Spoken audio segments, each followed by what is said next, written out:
4월 20 토요일 1시에 건축 실무교육 1기가 개강을 합니다. 관심 있는 분은 댓글에 수강 신청을 참조하시기 바라겠습니다. 감사합니다.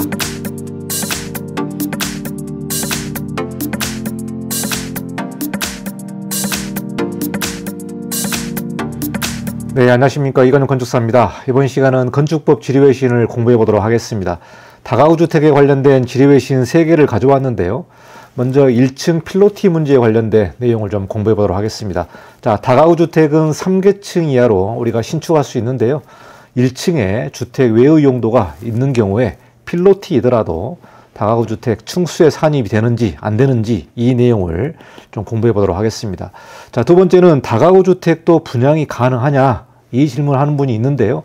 자, 분양 가능 여부가 어떻게 되는지 좀 살펴보고 또 세대수 지리에 관련된 내용도 살펴보도록 하겠습니다.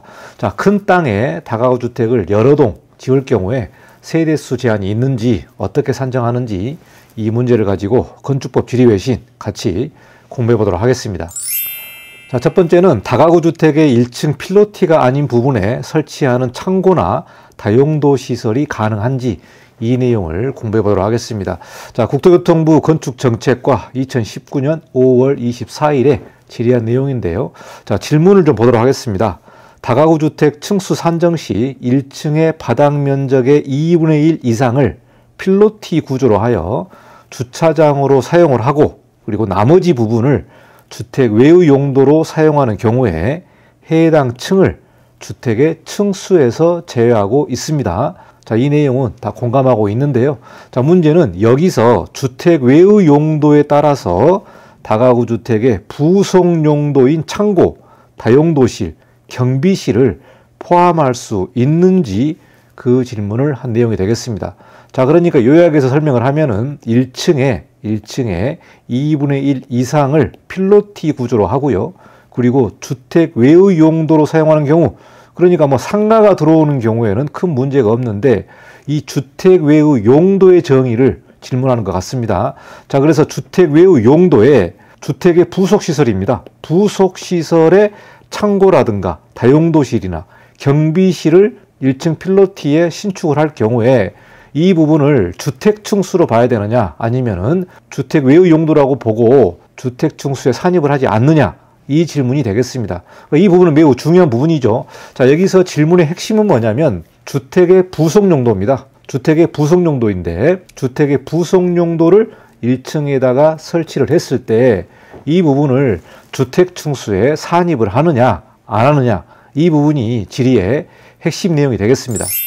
자, 그러면 먼저 건축법 시행령 별표 1 용도별 건축물의 종류에 다가구 주택의 정의가 나옵니다. 그래서 다가구 주택은 3계층 이하죠. 3계층 이하. 그러니까 지하층은 제외하고 지상의 3계층 이하로 지어야 되는 부분이 되겠습니다. 자, 그리고 한 개동의 주택으로 쓰이는 바닥 면적의 합계가 660제곱미터이기 때문에 200평 이하로 지어야 된다. 그리고 세대수도 19세대 이하로 거주할 것 이렇게 나와 있습니다. 자, 여기서 조건이 나와 있는데요. 1층의 전부 또는 일부를 필로티 구조로 하여 주차장으로 사용을 하고 나머지 부분을 주택 외의 용도로 쓰는 경우에는 해당 층을 주택 층수에서 제외한다. 자, 최근에 개정된 시행령을 보니까요. 여기에 주거 목적으로 한정한다. 이러한 단서 조항이 최근에 추가가 된 것으로 보여집니다. 자, 그러니까 예전에는 나머지 부분을 주택 외의 용도로 쓰는 경우에는 해당 층을 주택의 층수에서 제외한다. 이렇게 나와 있는데 여기서 이제 구체적인 지리외신을 보고 이렇게 추가된 것 같습니다. 자, 그러니까 1층 필로티에 주택의 부속 용도로 사용하는 실들을 설치할 경우에 그 부분을 주택수에 산입을 할지 말지 이 관련된 질의 내용이 되겠습니다. 자, 그러면 국토부의 답변을 좀 보도록 하겠습니다. 자, 이 질의는 단순 민원인이 질의한 게 아니라요. 행정청의 시에서 질의한 것으로 보여집니다. 자, 질의는 1층 필로티가 아닌 부분에 설치하는 창고, 다용도 시설인데 부속 용도이냐 아니냐 이 내용을 보는 것 같습니다. 자, 여기 회신을 보면은 앞서 설명한 대로 다가구 주택의 정의를 말하고 있습니다. 자, 3계층 이하이고 1층 바닥 면적의 2분의 1 이상을 필로티 구조로 하고 주택 외의 용도로 사용하는 경우에는 주택의 층수에서 제외할 수 있다고 규정되어 있다. 자, 그러면은 핵심적인 답변을 좀 보도록 하겠습니다.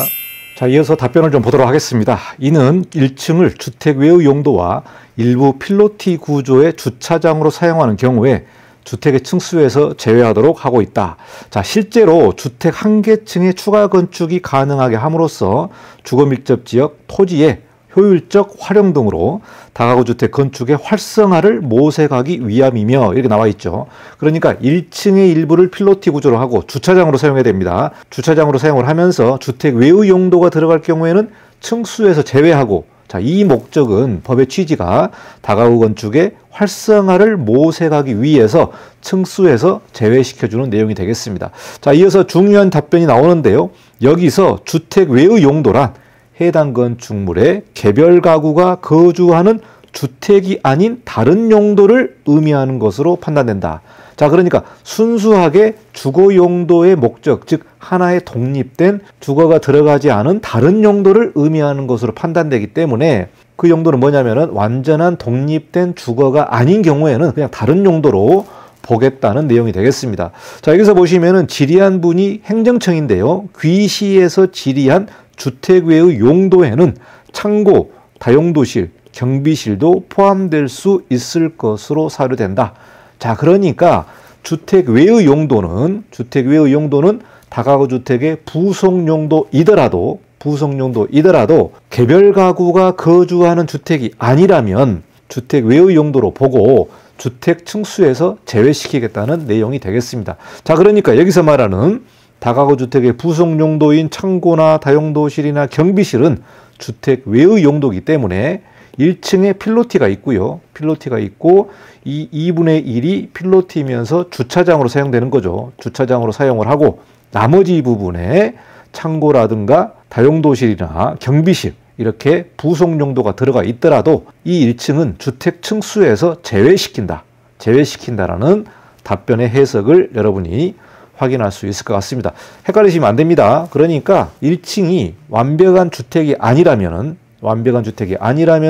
부속 용도이더라도 주택 층수에서 제외시키겠다는 내용이 되겠습니다.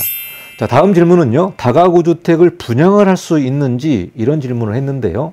자, 가끔씩 질문에서 다가구 주택을 다세대 주택으로 용도 변경을 하고 싶습니다. 이렇게 질문하는 분이 계십니다. 뭐 유사한 질문인 것 같은데요. 다세대 주택 같은 경우는 공동주택이기 때문에 분양이 가능합니다. 분양이 가능한데 다가구 주택 같은 경우는 단독주택으로 들어가죠. 단독주택이면서 여러 가구가 한 건물에서 사용할 수 있는 내용이 되겠습니다. 자, 답변을 보시면요. 다가구 주택 자체로는 분양이 되지 않습니다. 이렇게 답변했습니다. 즉 다가구 주택은 분양이 안 됩니다. 분양이 안 되고 그러면 어떻게 됩니까? 매매를 하는 거죠. 매매.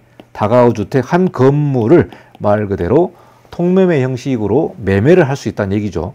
분양은 각 세대별로 분양을 하는 건데 다가구 주택은 분양이 되지 않습니다. 자, 다만 건축 기준 등 제방 기준에 적합해야 다세대 주택으로 용도 변경이 가능하면서 용도 변경 후에 분양 가능합니다. 이렇게 말을 했기 때문에 다가구 주택을 분양을 하려면 다세대 주택으로 용도 변경을 해서 그 후에 분양 절차를 밟으면 되겠다. 이 내용이 중요한 것 같습니다. 자, 그런데요. 여기서 분양을 하는 공동주택에서 중요한 부분이 나옵니다. 자, 분양을 목적으로 하는 공동주택을 건축하는 경우에는 건축할 대지의 범위와 그 대지의 소유에 관한 권리를 증명하는 서류가 필요하기 때문에 말 그대로 건축주와 토지주가 동일해야 되는 부분이 되겠습니다. 이 부분은 토지 사용 승낙서로 안 되고 말 그대로 소유에 관한 권리이기 때문에 건축할 대지의 범위와 그 대지의 소유에 관한 권리를 증명을 해야 하기 때문에요. 기존의 다가구 주택이 토지주와 건축주가 다른 경우도 있겠죠. 이런 경우에는 대지의 소유권 부분도 깔끔하게 정리한 다음에 용도 변경이 들어가야 되겠다. 물론 건축 기준에 맞아야 되겠죠. 인접대지 경계선의 이격거리, 그리고 건축선 이격거리, 일조권, 또 복도폭 이런 내용들까지 다 맞아야 되기 때문에 다가구 주택을 다세대로 용도 변경하는 것은 쉽지가 않습니다. 자, 그래서 결론은 다가구 주택은 분양 대상이 아니다. 이렇게 보시면 될 것 같습니다. 자, 마지막 질문인데요. 하나의 대지에 2동 이상으로 구성된 다가구 주택을 건축하는 경우에 대지 내 모든 동의 세대수를 합산하여 19세대 이하가 되어야 하는지, 아니면 동별 세대수가 19세대 이하이면 되는지, 이 질문입니다. 자, 그러니까요, 이 질문은 대지가 좀 큽니다. 대지가 커서 여기에 A동, B동, C동 이렇게 3개의 동을 걸쳐서 다가구 주택을 짓는 거죠. 뭐 이런 경우도 있을 수 있겠죠. 자, 이런 경우에 다가구 주택의 정의를 보게 되면은 세대수 제한이 있습니다. 그게 바로 19세대 이하로 지어야 하는 세대수 제한이 있죠. 우리가 다가구와 다세대를 헷갈릴 때 바로 법에서 언급하고 있는 이 세대라는 말 때문에 헷갈립니다.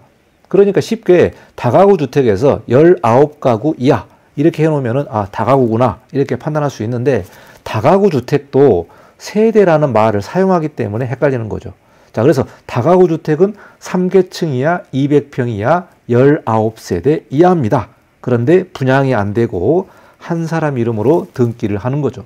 자, 이럴 경우에 A동, B동, C동 한 대지에 3개 동을 신축을 하는데, 만약에 이 세대수를 판단할 때에 각각의 동으로 판단할 거냐, 아니면은 A동, B동, C동 모든 동의 세대수를 합해서 다가구 주택 요건을 판단할 거냐, 이게 바로 질문의 핵심입니다. 자, 답변을 보시면은 하나의 대지에 2동 이상으로 구성된 다가구 주택을 건축하는 경우에는 대지 내 모든 동의 세대수를 합산하여 19세대가 되어야 한다. 이런 법제처 법령 해석이 나와 있습니다. 자, 그렇기 때문에 한 동당으로 세대수를 합산하는 게 아니고, 여러 동이 한 대지에 있다면 모든 동의 세대수를 합산해서 19세대 이하가 되어야만 다가구 주택으로 인정해 주겠다. 이 내용이 되겠죠. 그러니까 법의 취지는 19세대가 넘어가게 된다면 이 부분은 다가구가 아니라 다세대 주택으로 봐야 된다. 이게 법제처 법령 해석이 되겠습니다. 만약에 이런 경우가 있다면 어떤 절차를 밟아야 되느냐. 한 대지를 분필을 하는 거죠. 대지를 나눠서 한 대지에 한 동을 짓는, 그렇게 필지 분할을 하시면 될 것 같습니다. 그래서 우리가 주택 사업을 할 때에 불가피하게 필지 분할을 하는 경우가 바로 이런 경우가 되겠습니다. 그래서 건폐율, 용적률 따져보고 연면적 200평 이하로 지어야 다가구 주택이기 때문에 이게 복합적으로 연동이 되어 있죠. 이래서 한 대지에 여러 동이 있다면은 여러 동의 세대수를 다 합산해서 19세대 이하가 되어야만 다가구 주택이 된다. 이런 지리외신이 있습니다. 자, 이번 시간에는 다가구 주택에 관련된 지리외신 3개를 가지고 다가구 주택의 용도와 또 층수 제한, 또 면적 제한, 이런 부분까지 공부를 했습니다. 무엇보다도 분양 대상이 아니다. 자, 분양을 하려면은 공동주택으로 바꿔서 분양을 해야 된다. 이 질문까지 우리가 공부를 했습니다. 자, 여기까지 지리외신 마치고 다음 시간에도 다른 영상으로 공부를 좀 해보도록 하겠습니다. 감사합니다. 이건용 건축사였습니다.